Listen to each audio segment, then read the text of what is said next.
Bonsoir, bienvenue sur ce salon. Alors, juste un petit rappel en attendant peut-être que certains d'entre vous nous rejoignent pour poser leurs questions et partager leurs projets de voyage. Je vous rappelle que si vous souhaitez avoir de l'aide et des conseils par rapport à votre organisation, parce que vous êtes un peu perdu dans vos préparatifs, que vous n'avez pas forcément le temps de tout lire et de tout découvrir pour vous faire un avis et essayer justement de vous aider à aller à l'essentiel en fonction de vos objectifs, de vos priorités et de vos envies, je serai ravie de vous accompagner, d'essayer de vous répondre en fonction de mon point de vue, bien sûr. Donc ça n'engage jamais que moi, mais j'essaie aussi de répondre par rapport aux contraintes éventuelles qu'il peut y avoir, surtout selon les périodes, parce que quand on voyage surtout en octobre, comme en ce moment, ce qui est le cas de la plupart de ceux qui sont en train de faire leurs préparatifs, parfois d'ailleurs un peu en dernière minute, il faut toujours prendre en compte les températures qui vont quand même beaucoup évoluer, même si elles sont très clémentes en ce moment, voire encore estivales, mais ça peut changer bien sûr, les variations sont assez significatives à partir du 15 octobre. La durée du jour va aussi beaucoup évoluer et baisser de plus en plus, ce qui signifie que le temps de jour disponible pour des visites diurnes va être réduit. Il faut donc peut-être s'organiser un peu différemment de ce que vous feriez à une autre période.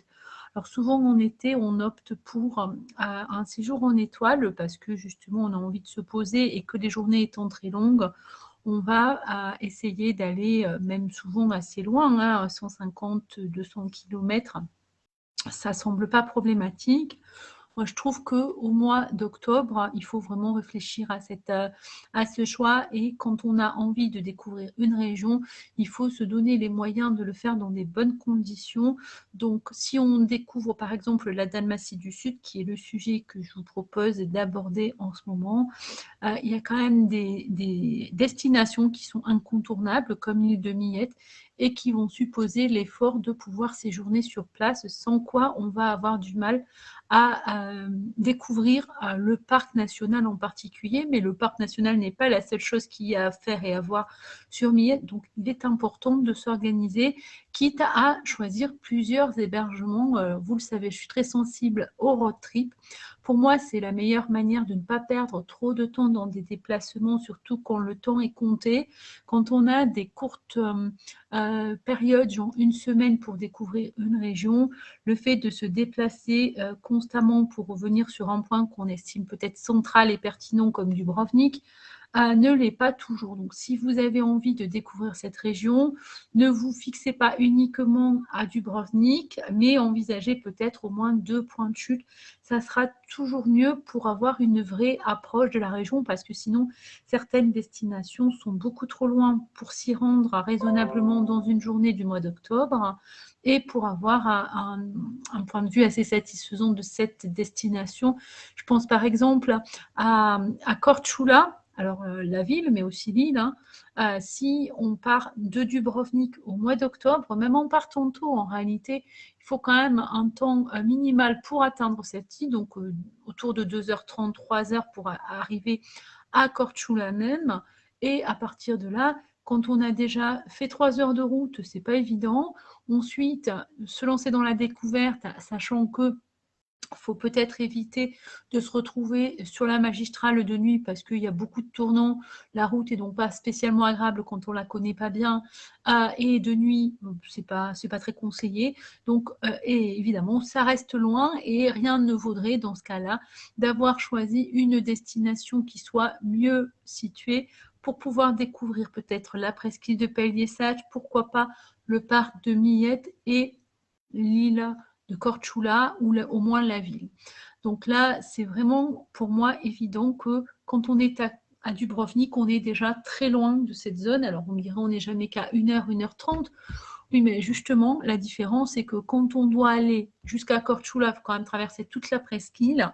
Donc si on a choisi un point de chute qui soit peut-être pertinent et qui soit sur la presqu'île de Pellier-Sach, pourquoi pas, on va pouvoir découvrir les 3 destinations en question. Pellier-Sach qui est très agréable, hein, avec toutes les vendanges en ce moment qui permettent de découvrir le rituel habituel du début de l'automne. Évidemment, la découverte des domaines viticoles, si vous aimez le no-tourisme, ça s'impose. Il y a aussi possibilité de dégustation, de pré-chou, de fromage, d'olives. Donc ça, c'est le classique.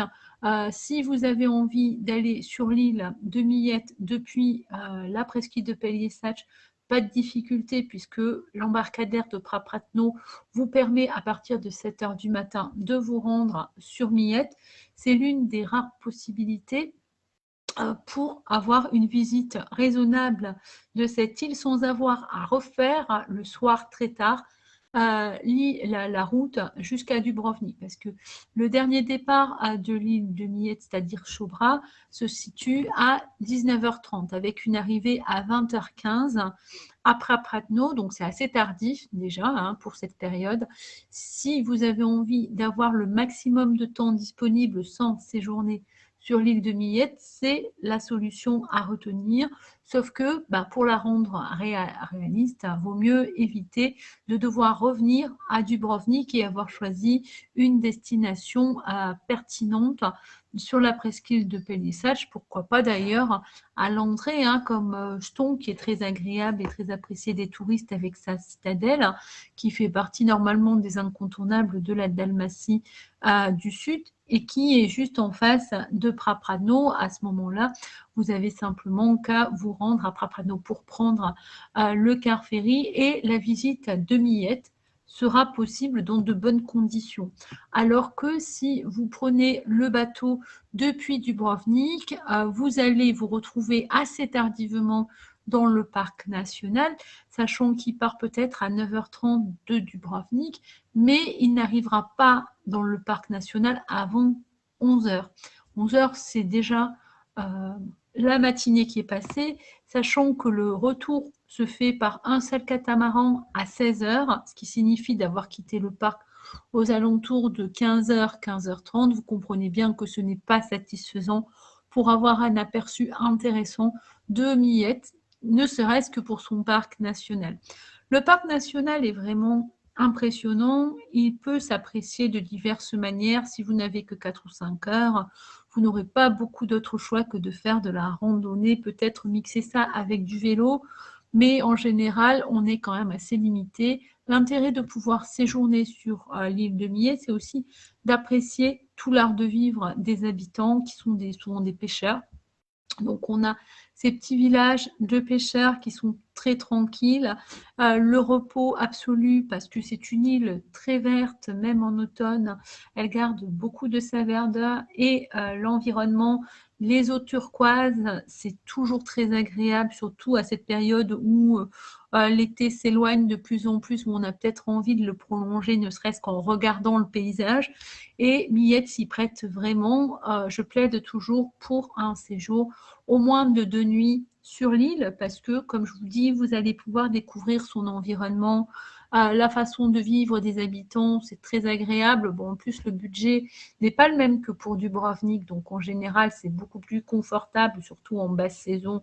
On trouve autour de 30 ou 40 € la nuit. Les plats sont comparables à beaucoup de ce qu'on trouve en Dalmatie du Sud, hein, donc cuisine dalmate, calamar, puisque là, on est en plein dans la période du calamar, donc beaucoup de calamars, de poulpe et tout ce qui est pêche habituelle, hein. L'intérêt de loger sur une île, c'est aussi de pouvoir comprendre les différences dans une même région entre les zones, hein, puisque une île, c'est toujours spécifique. Les gens ont leurs habitudes, il y a une identité. D'ailleurs, on est toujours surpris, alors qu'on croit que les îles se ressemblent, se rendre compte qu'il n'y a pas que les paysages qui comptent, hein. Il y a aussi la manière de vivre des gens. D'ailleurs, quand on va dans la région de Dalmatie du Sud, on pense toujours à l'île de Millet, probablement celle de Korčula parce qu'elle est très connue et associée à la Dalmatie du Sud. On oublie souvent Palier-Sage parce que c'est pas tout à fait une île, hein, c'est qu'une presqu'île.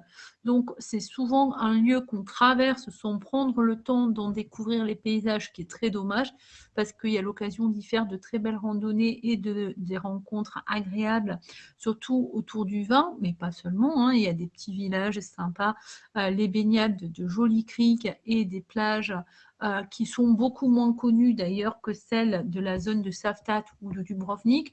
Donc, on peut apprécier clairement l'après-saison sans avoir à subir le tourisme qui reste encore un peu présent dans la zone de Dubrovnik.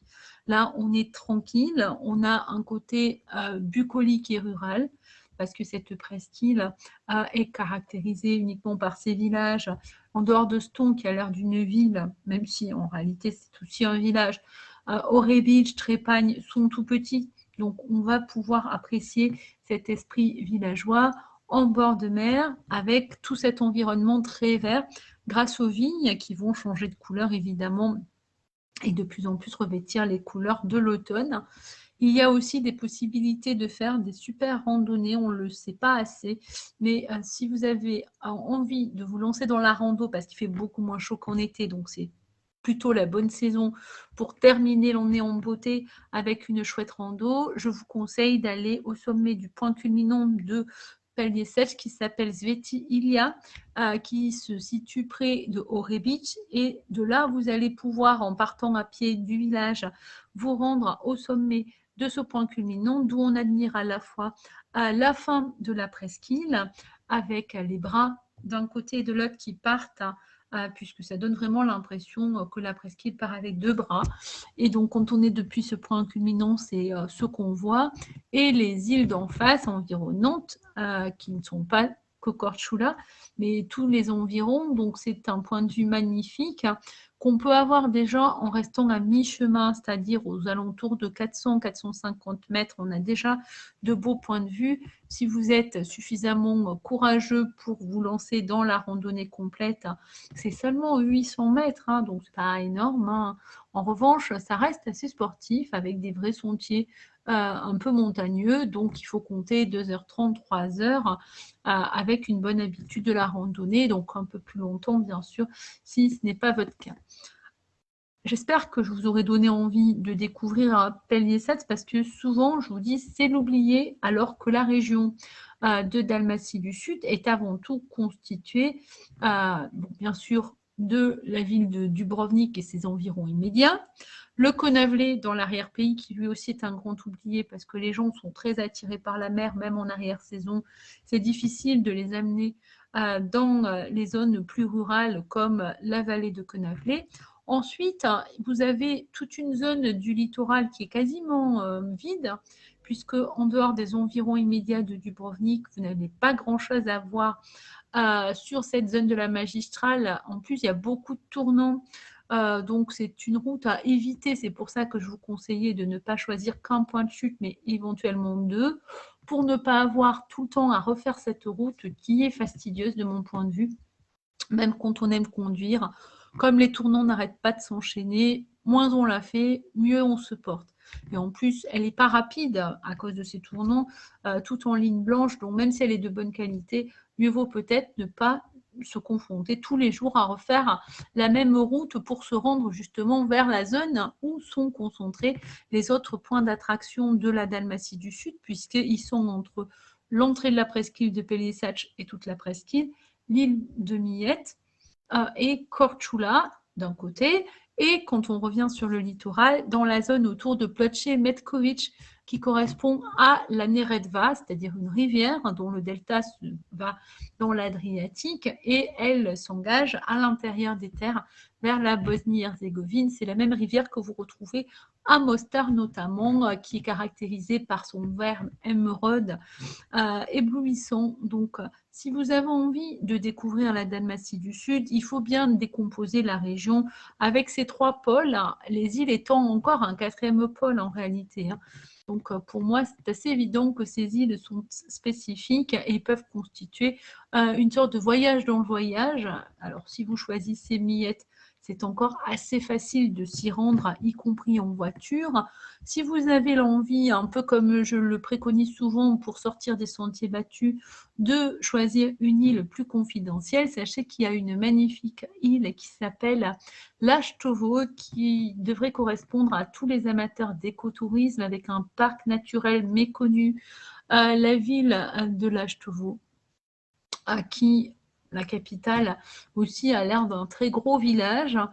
Si on a envie de calme absolu, c'est aussi une alternative à Miette, même si Miette est plus réputée et qu'elle est peut-être plus facile d'accès puisque son parc national a une attractivité peut-être supérieure dans la mesure où il y a les lacs, le monastère à Sainte-Marie, qui est aussi un site attractif très important, le point culminant à Montoucouche pour admirer justement cet effet des lacs qui rentrent dans la terre et qui est assez spectaculaire et qu'on admire vraiment mieux quand on prend de la hauteur parce que sinon depuis le bas du parc, on va avoir un peu de mal à apprécier les paysages de cartes postales qu'on admire souvent et qui sont en vue aérienne.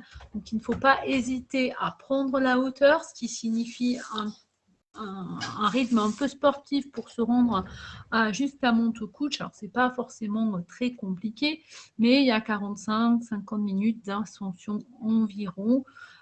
Donc, quand on veut, par exemple, découvrir le coucher du soleil, ce qui est encore possible même si ça se couche de plus en plus tôt, autour de 18h30. Il faut bien savoir que quand le soleil est couché, il va falloir vite quitter le parc, ce qui signifie qu'il faut avoir un niveau bien sportif pour pouvoir se rendre à la sortie du parc dans des délais assez brefs. C'est possible de le faire, mais il faut avoir conscience que ça ne sera réaliste que du moment que vous voulez justement séjourner sur place, éventuellement à l'entrée du parc, parce que vous allez pouvoir justement, sans trop de difficultés, rejoindre le parc pour le quitter.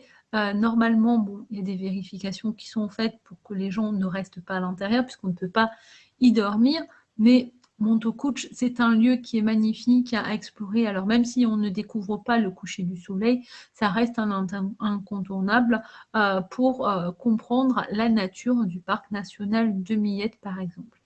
Donc que vous alliez à l'Âge Taureau dans son parc naturel, au parc national de Miette, que vous préfériez simplement vous balader dans la nature telle que l'offre la presqu'île de Pagny-Sèche, peut-être en le prolongement sur l'île de Korčula qui a beaucoup de ressemblances avec Pagny-Sèche, que ce soit en physionomie, dans la topologie. C'est vrai que les deux destinations se ressemblent assez en termes de paysage.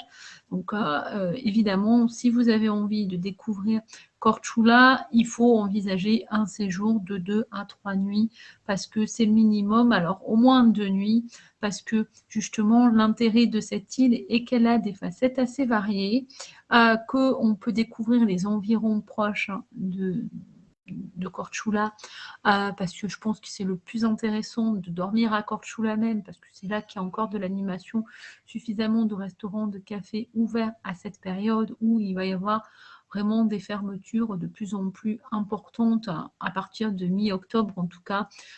Tout a tendance à vraiment se refermer pour se préparer à l'hiver où il n'y a pas de touristes et où les locaux n'ont pas l'habitude de sortir beaucoup en resto ou au café. Donc, certains vont fermer pour la période hivernale. Donc ça, il faut le prendre en compte. Mieux vaut toujours séjourner dans des destinations suffisamment grandes pour trouver les restos, les cafés où vous pourrez sortir et manger.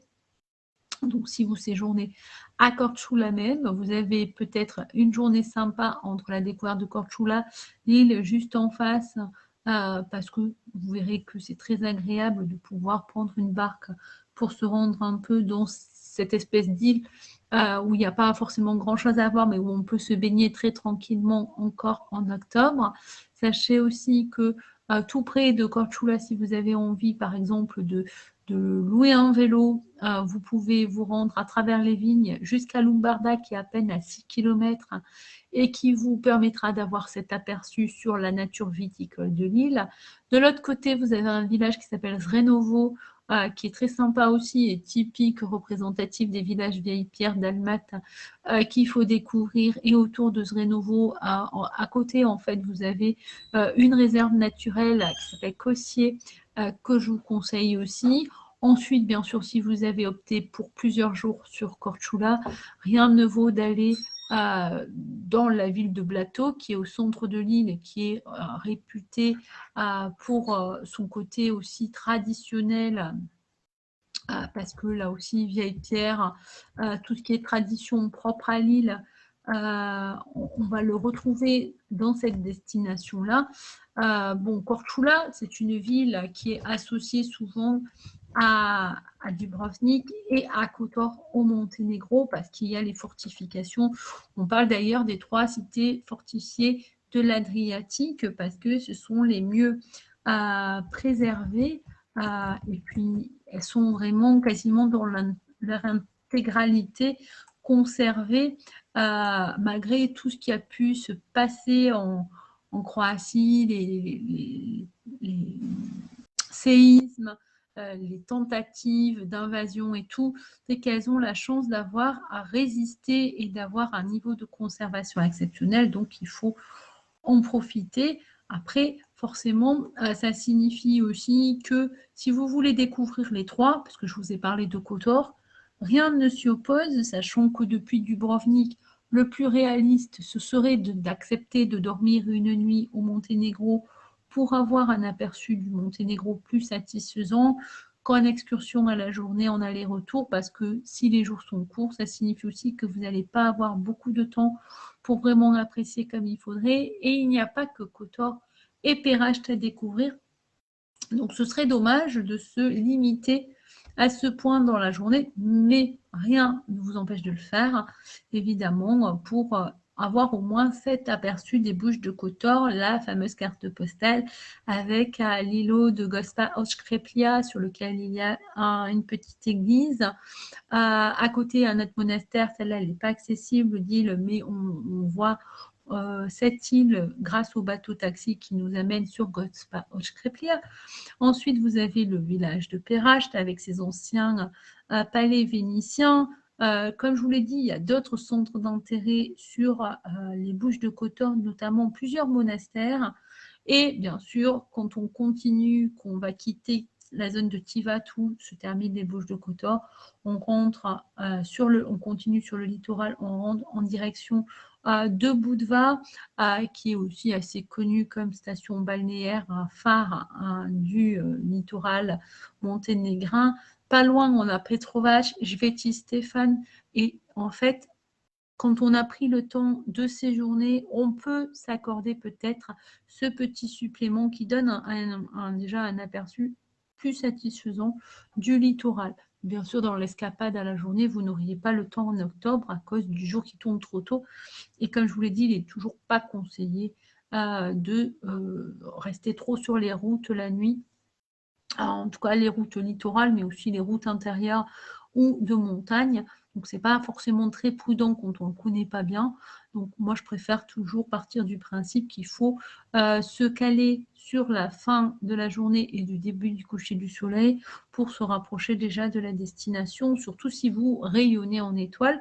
C'est l'avantage aussi quand on a choisi de faire un vrai road trip et de choisir plusieurs hébergements, de ne pas avoir forcément cette contrainte de toujours rentrer à une distance qui est quand même assez importante, parce que même si en termes de kilomètres, il n'y a pas beaucoup à parcourir en théorie, on se rend compte que les 80 km entre Dubrovnik et Kotor, ça prend quand même 2 heures, 2h30.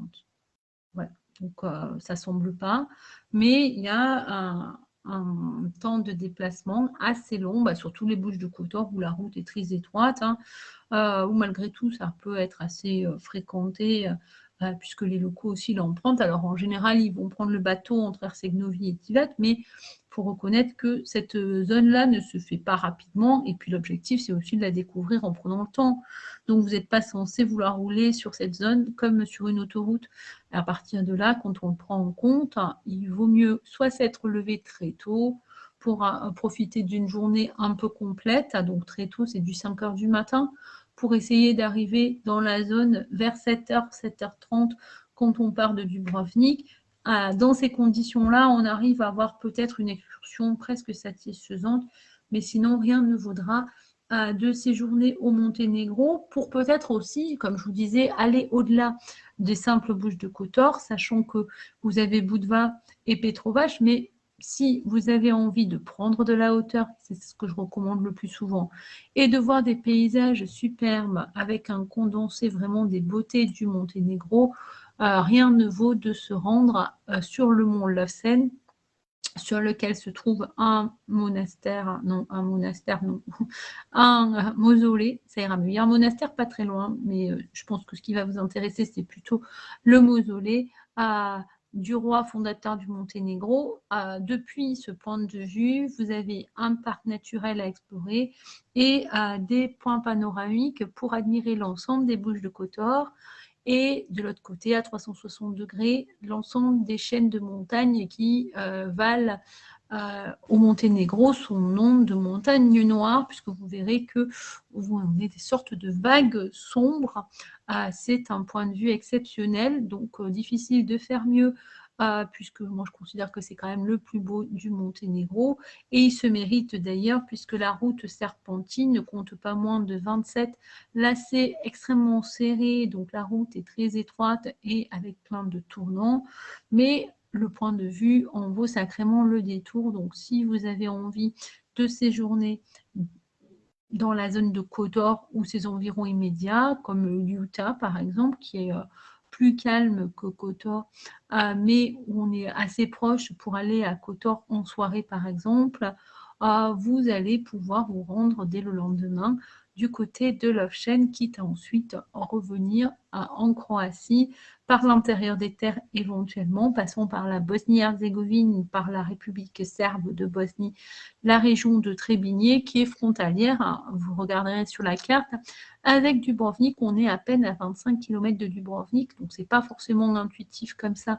de prendre cette route, mais c'est celle que je vous conseille pour avoir un petit aperçu de cet intérieur des terres que vous n'aurez peut-être pas l'occasion de revoir par ailleurs dans votre séjour. Donc n'hésitez pas, si vous avez opté pour cette solution d'une nuit au moins au Monténégro, de profiter au maximum pour optimiser votre journée. De toute façon, en commençant très tôt votre journée, vous arriverez à visiter suffisamment de choses pour pas avoir cette frustration liée au fait qu'à partir de 18h, 18h30, ça va commencer à devenir obscur et puis la nuit tombera.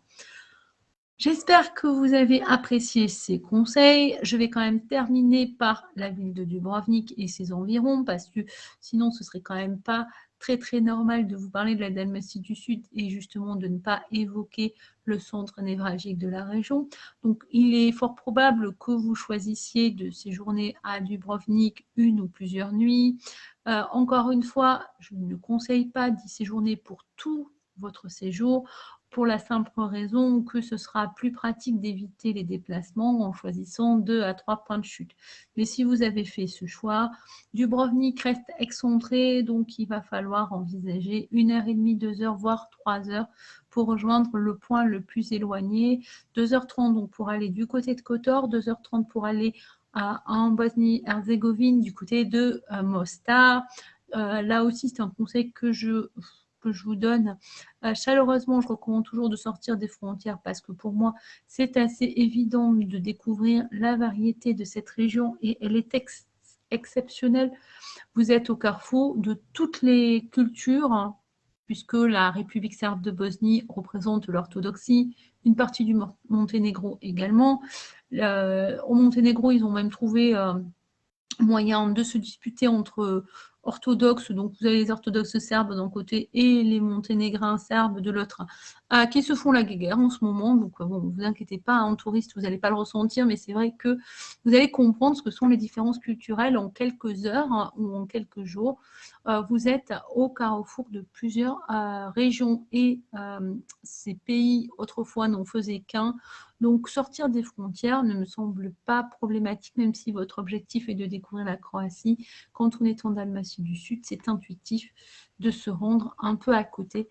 Donc, n'hésitez pas à le faire. Vous pouvez donc vous rendre jusqu'à Mostar et explorer la région d'Herzégovine et qui recèle aussi quelques très jolis sites comme Pošićaj, Blagaj, les chutes de Krabice, la ville de Stolac. Vous voyez que pour une belle journée, vous avez de quoi faire, tout en mélangeant culture, nature, religion. Franchement, vous devrez en prendre plein la vue. J'espère que ce sera les choix que vous ferez.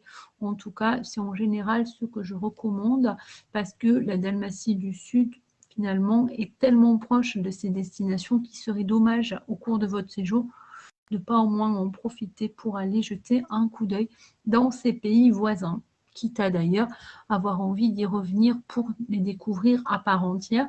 Mais c'est tellement évident, voilà, que je pense que c'est le mieux à faire. Mostar, à Kotor, donc ça fait 2 journées complètes, hein, voire 3 jours, selon comment vous organisez. Trébigné qui est sur votre chemin d'une manière ou d'une autre, ce serait dommage de ne pas y aller parce que vous allez pouvoir découvrir un peu le côté serbe de la région. Et ensuite, revenir côté mer, à Millet et sur Peliessac, éventuellement Korčula ou Millet, parce que c'est difficile sur une semaine de découvrir les 2 îles, mais ça reste possible en séjournant par exemple sur la presqu'île de Peliessac, puisque de là, vous serez à bonne distance sans avoir trop à rouler pour vous rendre sur Korčula. Alors, vous découvrirez peut-être pas l'ensemble de l'île, mais si vous dormez du côté de Ston, vous êtes bien placé pour dès le matin vous situer à Prapratno et prendre le premier ferry vers Millet et également pour rejoindre très tôt aussi Oro Beach afin de prendre le car ferry jusqu'à Korčula. Après, si vous êtes des vrais routards qui aimez changer tous les jours d'hébergement, bah là, je vous encourage à fond, hein, vous le savez, c'est mon point de vue et je l'assume, de changer tous les jours. D'abord parce que les hébergements que vous allez pouvoir découvrir vous permettront d'apprécier des nouvelles rencontres. Hein. C'est aussi agréable de pouvoir échanger avec des personnes différentes parce que si vous êtes tous les jours dans le même hôtel, dans le même hébergement, vous allez vous confronter toujours avec la même personne. Là, c'est sympa aussi de pouvoir changer et puis comme ça permet d'expérimenter vraiment la variété qu'il peut y avoir entre une île, une presqu'île, et éventuellement un autre pays comme le Monténégro ou Mostar si vous décidez de dormir à Mostar. Voilà, j'espère que vous avez apprécié ce petit tour d'horizon de la Dalmatie du Sud. Il y a bien sûr beaucoup d'autres destinations possibles. Encore une fois, Dubrovnik est une ville que vous allez découvrir au moins en une journée. Sachez que dans les environs, vous avez la possibilité d'admirer la petite ville de Savtat, Chinipi, qui est le point de départ d'une randonnée agréable du côté du Konavle, c'est-à-dire la vallée de l'arrière-pays de Dubrovnik. Recommandé là aussi aux amateurs d'écotourisme, ça peut être très agréable d'aller entre les vignes et les champs, les cultures, découvrir une autre Dalmatie. D'ailleurs, sachez par exemple qu'à Grouda, vous avez une super adresse pour dormir et pour manger. Vraiment, tout est fait maison avec des produits frais, tout est cultivé sur place et c'est délicieux, très inspiré avec de la vraie cuisine dalmate, pas comme au restaurant, dans certains restos en tout cas, de Dubrovnik ou de bord de mer. Donc, n'hésitez pas à quitter un peu les sentiers battus pour vous rendre dans des destinations qui sont peut-être pas connues des touristes, mais qui recèlent des adresses merveilleuses comme celle-ci. Donc, vous pourrez retrouver les références si vous regardez du côté du guide sur le groupe dans les restaurants dans la région de Dubrovnik. Donc, vous verrez que j'ai mis des photos de certains plats, des hébergements, parce que c'est aussi un lieu très reposant, agréable, qui est suffisamment proche d'ailleurs de Dubrovnik pour qu'on, si on ne veut pas dormir dans une ville comme cette cité fortifiée qui est quand même parfois assez onéreuse pour pas mal de budgets d'ailleurs qui ont du mal à faire rentrer Dubrovnik dans le séjour parce que même en octobre, ça reste plus cher qu'ailleurs. Du côté de Grouda, vous avez tous les avantages du naturel et de l'authenticité et les prix qui ne sont pas ceux de Dubrovnik, donc c'est toujours appréciable aussi pour les économies et pour la qualité de l'expérience.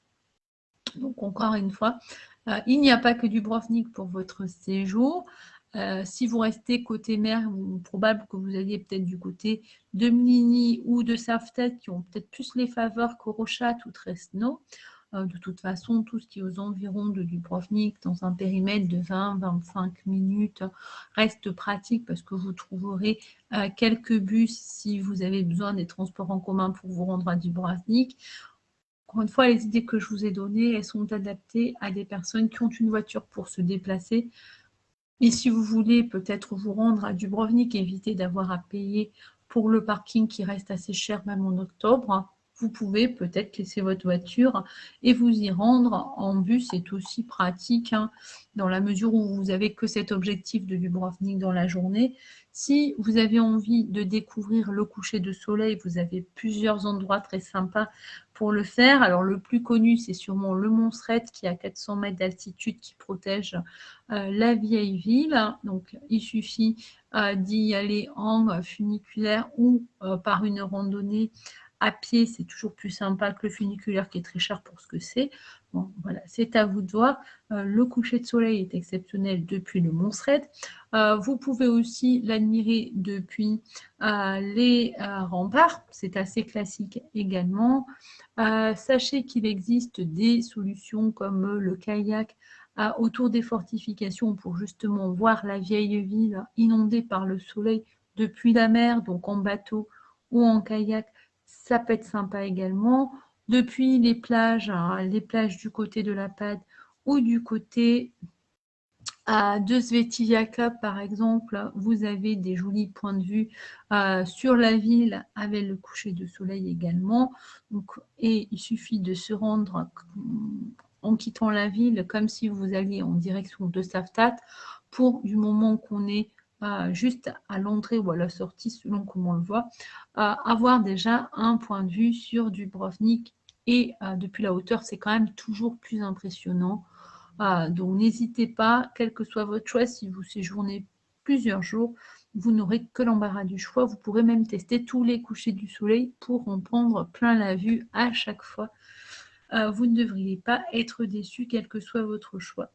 Enfin, vous l'avez compris, il y a quelques îles toutes proches de Dubrovnik. L'une de celles qui est les plus appréciées des touristes s'appelle Lokrum. Elle mesure à peine 2 km.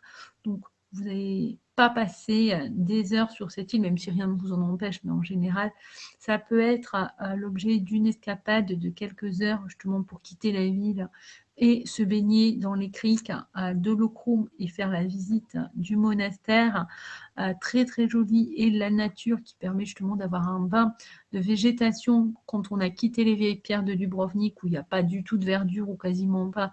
Ben voilà, là on va retrouver toute cette impression de végétation foisonnante pour une toute petite île. Donc n'hésitez pas à vous rendre à Lokrum en bateau avec une petite barque en privé, avec les bateaux touristiques ou éventuellement en kayak pour en faire le tour. Et autre alternative possible pour les amateurs d'îles qui ne souhaiteraient pas ou ne auraient renoncé à Millet à cause des éléments dont j'ai parlé en début de vidéo, vous avez la possibilité de vous rendre sur les îles Elafit avec la compagnie Yadrolinia qui dessert à cet archipel. Vous pourrez découvrir Kolochep, Shipan, Lopud, qui sont les trois principales. Là aussi, l'intérêt de ce genre de découverte est qu'on va pouvoir avoir un aperçu des îles rurales qui sont aussi tournées vers la pêche forcément, puisque sur les îles, vous l'avez compris, il y a beaucoup de petits pêcheurs, donc tout le monde avec sa barque part tous les matins en mer pour aller sur sa pêche miraculeuse à ramener les poissons qui sont vendus d'ailleurs dès que ça débarque sur le port à Shipan. On vient chercher ces poissons, donc c'est une ambiance très particulière, encore différente de tout ce qu'on peut avoir dans les criées comme le marché aux poissons de Split. Là, vous êtes en plein dans la simplicité, l'art de vivre, en tout cas ce que j'appelle l'art de vivre dalmate, et aussi cette manière de profiter vraiment avec lenteur des lieux, même si vous avez peu de temps disponible pour vous imprégner de tout cet état d'esprit.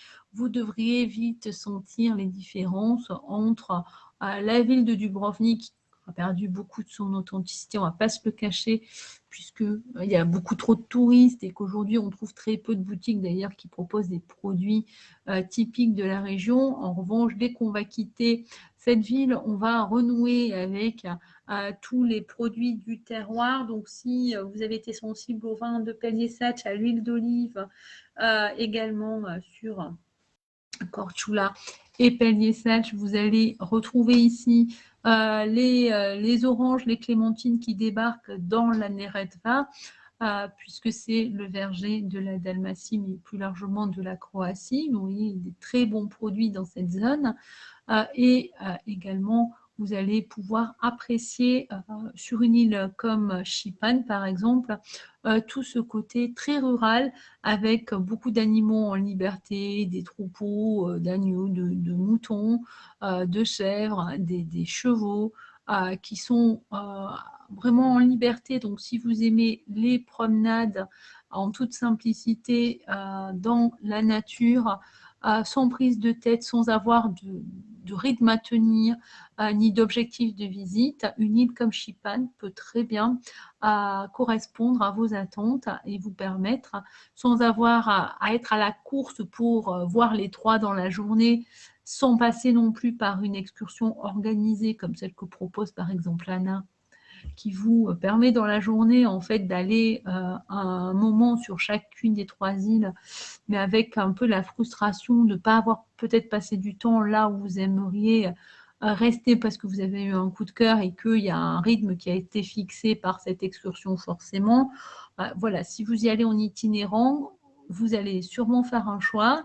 Donc, Šipan ou Lopud sont selon moi les plus représentatives de l'état d'esprit des Élafites. Mais encore une fois, si vous voulez par exemple vous baigner sur une plage de sable ou faire une plongée dans une zone avec une grotte bleue sous-marine qui est peut-être pas si connue ni si spectaculaire que celle de Biševo, mais où vous pouvez plonger en liberté, Kološep peut être une bonne destination également. Puis on peut aussi se rendre autour de ces îles en kayak, quand on veut un mode un peu plus sportif, ludique, le kayak, c'est une très bonne idée également. Donc, c'est à vous de voir. Je pense que vous n'avez que l'embarras du choix et beaucoup trop d'idées pour le temps que vous aurez disponible pendant votre séjour. J'espère néanmoins vous avoir éclairé et vous avoir donné de l'inspiration. Et encore une fois, n'oubliez pas que l'objectif d'Ideos, en tout cas la mission que je me suis fixée, c'est d'être au plus près de vos attentes, de vos envies, et donc d'essayer de donner des réponses personnalisées qui correspondent le mieux à votre façon de voyager, à ce que vous attendez vous en tant que voyageur. Vous êtes les mieux placés pour savoir qui vous êtes. Donc là, ce sont des idées assez générales, mais si vous avez envie d'organiser un séjour, je suis disponible. Il suffit de me contacter en privé pour qu'on fixe un rendez-vous et je serai ravie de vous donner des conseils, des bonnes adresses d'hébergement et bien sûr tout ce qui est restaurant. Comme vous l'avez compris, je suis très sensible à la bonne bouffe, à tout ce qui est spécialité locale.